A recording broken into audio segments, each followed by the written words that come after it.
When they found Leslie's body, she wasn't fully dressed. The detective said she only had on a top and underwear, but they were on wrong, like someone who didn't know how women wear them. On August 20th, 2020, at around 11 p.m., she was at home and scrolling through her mobile on Instagram. While she was scrolling through it, she suddenly received a direct message from her longtime friend, Eric Rangali Barra. Soon after the missing of Leslie, Eric's mother and sister were packing their furniture items out of the house and packing them into a truck by wearing rubber gloves. What happened to Leslie Palacio? Who was Eric? And what type of a connection did Leslie and Eric have? This is your partner in crime stories. Subscribe and let's move along this mysterious journey ahead. On May 5, 1998, Leslie Palacio was born in Las Vegas, Nevada. She was second out of the 5 sisters in the family. According to Leslie's family and friends, she was a very loving, kind, helpful, and hard-working girl since her childhood. She has had also several achievements in her life to be fulfilled throughout her life. She had been the case taker of her sisters. When her mother went to work, she had to look after all her sisters. Her mother worked as a cleaning woman in a hotel. Now it's 2020. Leslie was 22 years old and she was going to Las Vegas College. There she studied phlebotomy, which is all about learning how to draw people's blood and preparing it for testing. Not only that, she was also working as a lab assistant to make the practical experience and training through working as that. Therefore, she was exactly hardworking with her family responsibilities, educational responsibilities, and work responsibilities. According to the other co-workers who worked there, Leslie was hardworking and very good at work. She was very loyal to work and had done all the work relevant to her on time without neglecting anything. In the beginning, when she came to work there, she was quite a shy girl. But with time, she had come out of the shell. She was a very pretty and good-looking girl, and also meant to be very attractive to anyone she met. As a habit, she was going to the gym to maintain her figure. But due to the COVID situation, her gym journey was almost over. But she had never stopped because of that. She then started doing her relevant workouts while she was at home. Her mother also had to stay home due to the COVID. But her mother also had not stopped what she was doing up to then. Leslie suggested that she start her cleaning service so that she is not stressed about it, and the best thing is that she is her boss when she starts such a business. Leslie had backed her mom until she found her very first few clients. From all of these, we can see how Leslie cared about her family very much. Also, she was very smart. Her business mindset was outstanding and extraordinary. With these skills she was a young girl with a bright future as well. But what happened to this girl who owned a bright future ahead of her life? On August 20th, 2020, at around 11 p.m., she was at home and scrolling through her mobile on Instagram. While she was scrolling through it, she suddenly received a direct message from her longtime friend, Eric Rangali Barra. According to the records, Eric had invited Leslie for a night out at the Longhorn Hotel and Casino in Las Vegas. Leslie had accepted his invitation because he had been interested in Leslie, and Leslie had also kept thoughts and feelings towards him. She finished her lab assistant program on the day before that day, and was in a hurry to go on a night out and enjoy her life with anyone she met in Las Vegas at that moment. In Las Vegas, 11 p.m. was not too late to go out and enjoy even for a girl in that city. Later, before Leslie left the house, she was on the phone with her sister, Corelli Palacio. Her sister had also told her beloved sister to keep posted about the latest updates because she was out of the house alone without anyone in her family. Eric had come to pick up Leslie from his truck near to her house, and they had started going to the hotel with that.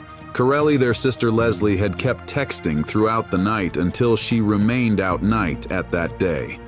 The next day morning at around 4:40, Leslie texted a message to her sister saying, "Dude, I gotta talk to you about some shit." This moment was unbelievable because Leslie's family did not hear from her aftermath. This was the very last time that Leslie had to keep conversing with her family. Soon after the message from Leslie, Corelli immediately texted asking what happened. According to Corelli, the typing bubble on the screen appeared, but it was held, and nothing was received from Leslie's side to Corelli. Carly had so much worried at that time because none of the messages had been received from Leslie, and the best thing was that Corelli needed to hear what she was trying to say. All of a sudden, Carly had never stopped there. She also had tried to contact Leslie by calling, but none of her calls were answered by Leslie. The worry doubled. This was not Leslie's character because she had answered and responded to calls whenever she went out, and whenever she was unable to answer, she even warned it by a text message to anyone, especially to her family members. Corelli had also woken up early the next morning, hoping to see her sister, but she was not.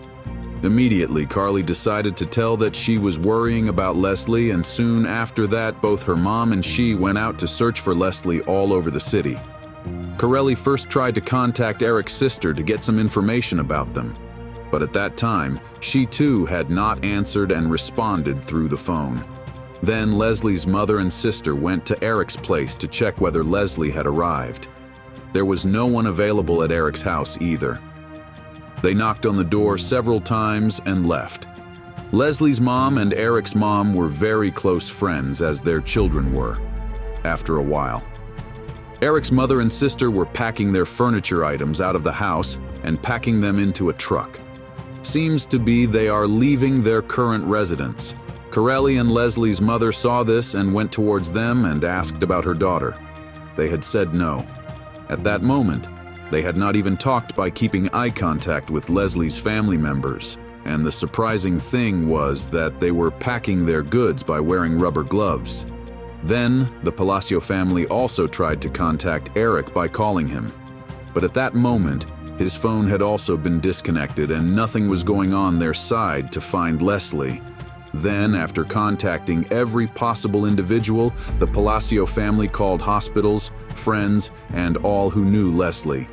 But no one even knew where she was. Then the family tried to immediately file a missing persons report. But the police at that time suggested the Palacio family wait a little. The minimum time range to file a missing report was 48 hours. Finally, on August 30th, 2020, Leslie's family filed a missing report for Leslie, and vice versa. On August 31st, Eric's family also filed a missing report for Eric. Later, the police started their investigations from the Longhorn Hotel and Casino in Las Vegas. The police first took the surveillance footage, which was also released to the public. According to the footage, Eric and Leslie had left the white pickup truck, walked inside the casino, and gone to the restaurant section. The footage also shows that they were eating and hanging out peacefully, and there was also footage of them walking out of the hotel, getting into the truck, and leaving at around 11 a.m. According to the video recordings, the police confirmed that after leaving Longhorn, Eric and Leslie went to Putter's Bar and Grill around 2:15 a.m. Later, they also visited Bourbon Street Bar and Grill. More footage showed them leaving the restaurant and getting into Eric's truck at 5:45 a.m. Police then checked with neighbors of Eric's family to see if they had any surveillance footage of Eric arriving home that night. One neighbor did have footage showing Eric and Leslie arriving at Eric's family home on August 29th at 6:05 a.m. In the footage, Eric helped Leslie out of the truck, and she seemed unable to walk properly, possibly due to alcohol. Surprisingly, Leslie was leaning on Eric as he took her inside the house. At 7 a.m., Eric came out of the house alone. He tossed something small, about hand-sized, into the truck's passenger seat and drove away. 15 minutes later, Eric and his truck returned to the house. Then, at 7:26 a.m., Eric and his father, Jose, were seen carrying something resembling a body wrapped in a bedsheet out of the house by dragging it. They placed it in the truck's passenger seat. The police suspected it was Leslie Palacio's body. Following this, the police obtained a search warrant and thoroughly searched Eric's house. They found 2 drops of blood on Eric's mattress in his bedroom and a shirt with bloodstains. Additionally, there were bloodstains in the master bathroom. However, none of these blood samples were proven to belong to Leslie Palacio. When they found Leslie's body, she wasn't fully dressed. The detective said she only had on a top and underwear, but they were wrong. like someone who didn't know how women wear them. It's really sad to think about how she was found. We don't know for sure what happened to her, but finding her like that makes you wonder. Her jeans were found nearby in a bush. Because of COVID, the reports about how Leslie died were delayed. Eric, who was also involved, couldn't be found. Because Eric was missing, Jose, his father, was found guilty in Leslie Palacio's case and was sentenced to 2 years in prison. What do you think about this case? Stay tuned. We'll catch you with a new nail-biting crime thriller tomorrow.